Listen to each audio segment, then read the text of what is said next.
In this video I'm showing how I use wood filler to repair some rotted spots in our T111 siding. As much as I enjoy my home appearing hostile to the neighbors, rotted siding isn't the way I like to achieve it. This one spot was very noticeable from the sidewalk, so I wanted to get it patched up. I used this DAP plastic wood filler from Home Depot. It's about $15 for this little tub, and you'll need a set of putty knives. There was a lot of siding around the hole that was loose and rotted, so I knocked away the weak stuff. This is the original siding with the house, which puts it around 40 years old. That's a long life in Florida for anything made out of wood, so when I walk around the neighborhood, a lot of the houses are showing these signs. The plan is to replace it with hardy board after fundraising is complete, but for now, this will do. So the wood filler, it's just a bucket of shmoo. I mixed it up some with the putty knife, and then started packing it into the hole. And at this point, I'm going to call myself out for not following the directions. For deeper holes like this, it's recommended to fill it in smaller layers and let it dry each time. I didn't care enough to be that neurotic about it, so you'll see how I paid for that later. I used the putty knives to form the wood filler so that it would blend in with the shape of the siding.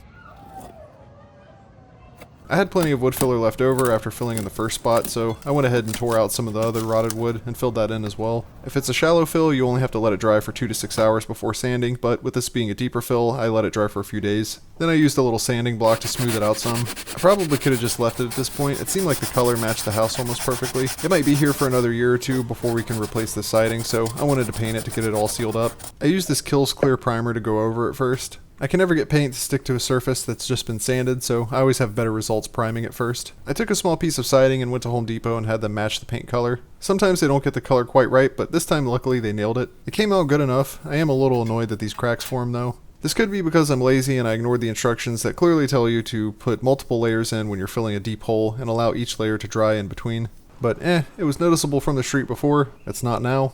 Good enough for government work. On to the next one. Hit like if this helped you out. Thanks for watching.